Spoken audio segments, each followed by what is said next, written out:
So did you hear the new sequel for Sacha Baron Cohen's Borat? One of the greatest comedies of the 21st century, officially announced. No, but I immediately thought that maybe that's what was going on with the whole like Hillary Clinton, what you gonna do?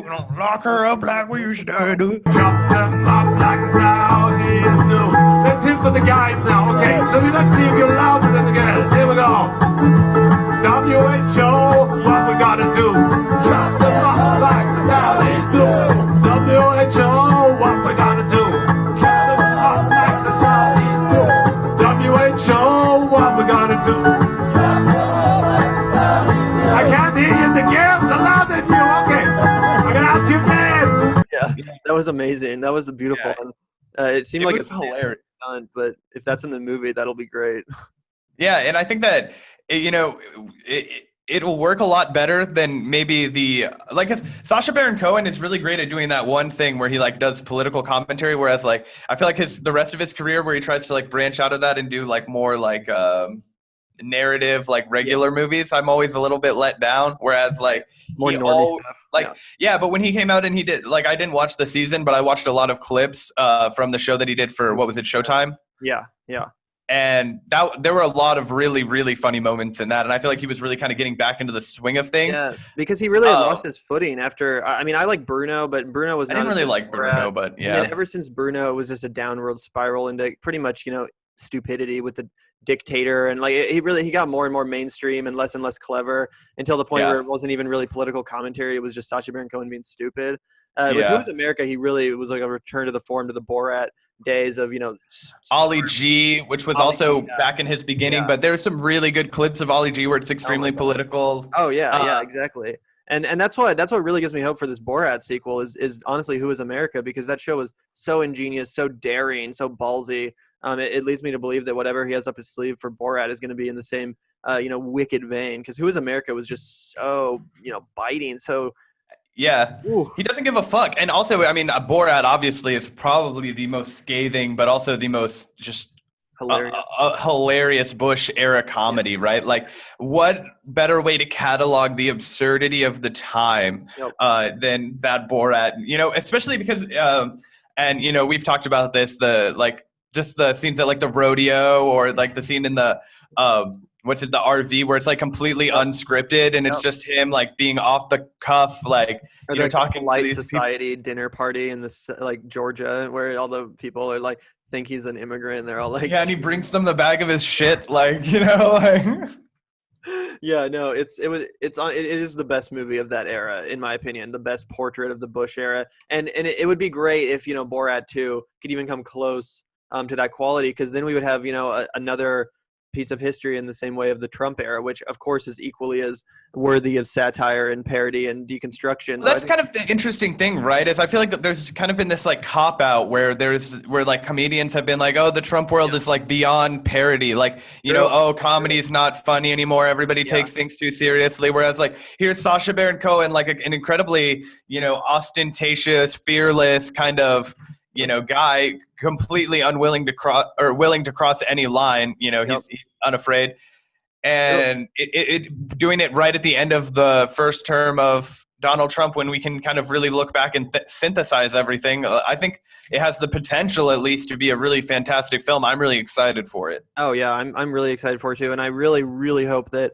it's just as ballsy as the original was, because we definitely do live in a different society than we did in 2004. I mean, if you look at, like the show South Park, what's happened to it over the last 10 years, it's not even, it's the humor is not nearly as edgy. It's gone, the PC culture is really affected in a large way. And, the original Borat was not a movie that would necessarily fly with a lot of crowds in the modern day. All the Pamela Anderson stuff. And the fact that Sacha Baron Cohen, who is a British guy, I mean, pretty much playing a Middle Eastern person, there's definitely some, edgy, out there stuff in that movie that I don't know. It's going to be interesting to see if he goes the full mile again. And I hope he does, because I mean, obviously his comedy is rooted in the right message, and he's definitely, someone who's on the left, and his humor is calling out the people that need to be called out. It's parody, right? Like he's making a joke, he's mocking it, it's like. Yeah. And because he's dressing up as this, outrageous Middle Eastern caricature, the point of that, of course, is to get, the racist reactions from white people who don't even second guess it because that's what they've been primed to you need believe. to shave that mustache off, then maybe you can look like an Italian or something. Exactly. Yeah, that's the point of the bit, and I think that people that are sophisticated understand that. Whereas on the surface level, sure, to someone who's never seen Borat, they might be like, what is this?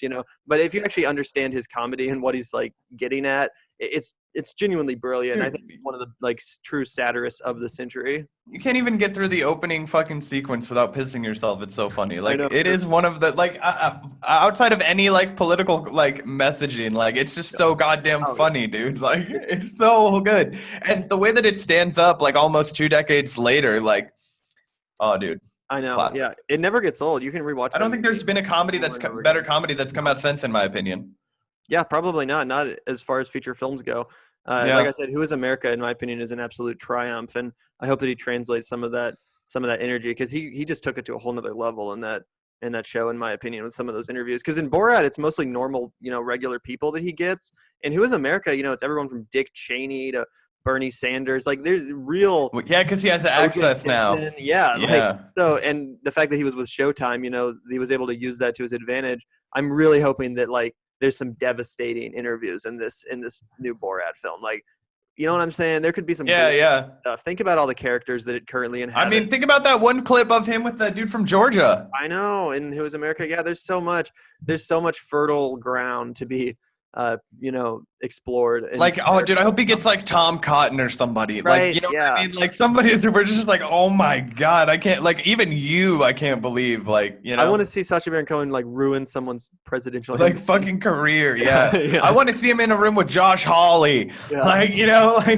Something just, wreak havoc on the political world. Anyway, he's a force to be reckoned with. And the fact that he's able to keep pulling this kind of stuff off, even though the fact that he's by far the most well-known, person that does this kind of stuff, everyone knows. His costumes are damn good, though, man. Those, he really. I mean, and if you're not expecting it, you know what I mean. Nobody's ever expecting to be got by Sacha Baron Cohen. It's not like Ashton Kutcher is gonna run out and be like, "You just got punked." Yeah. It's this is a random guy that looks really weird, but he has $1,000 worth of makeup on, and he kind of looks like a weird old guy. You know what I mean? I feel like. He plays that to his advantage. Also, he's a really, really, really good impressionist. Oh yeah. So once he gets in a character, he is a master. That dude is not breaking. It is and that's unfortunately his ability to do that hasn't necessarily always transcended into the roles he's selected as an actor. But I do think he's a master at the craft of acting. And even his terrible movies, he still does that. I mean, even the films that aren't as great, he still does give it his all as far as the exactly. Think about his performance in Les Miserables, which is a movie I have ample criticisms of, but and even his singing, whatever, right? But the actual spirit of embodying the character, it's there. I believe he was in the Tim Burton Sweeney Todd as well. I remember him having a really. Oh yeah. Who was he in that? He played the dueling barber in that one scene. Oh yeah. He's a very charismatic actor. He always pulls off a real. Turn for the screen, and it's this kind of stuff that just really takes him over the edge. So yeah, I can't wait for Borat 2. It's something that's been a long time coming, and that someone who's been a fan of the original for years now, it's something that I can't be more. I never thought we'd get a sequel because I thought, it's over now. That's why he made Bruno, and then Bruno wasn't quite as good because I don't like the character as much, and I don't think it's as funny. Yeah. But Bruno has its moments, but as a film, it's nowhere close to as good as Borat. The thing about Borat is usually films like that have so many dull moments. Right. But for the most part, there are some slower moments. I'm not a huge fan of the Pamela Anderson plotline. It 20 times, that stuff does get a little bit stale. But the other stuff works the whole time. It's so funny, and and also if you're watching the unrated version, it's so fucking disgusting because there's so much shit that just doesn't get blurred out. That dude's the fat guy's asshole. You can see just straight up all. It's just they really commit to every joke. He literally gargled that guy's testicles for the. Yeah, dude. He didn't give a shit.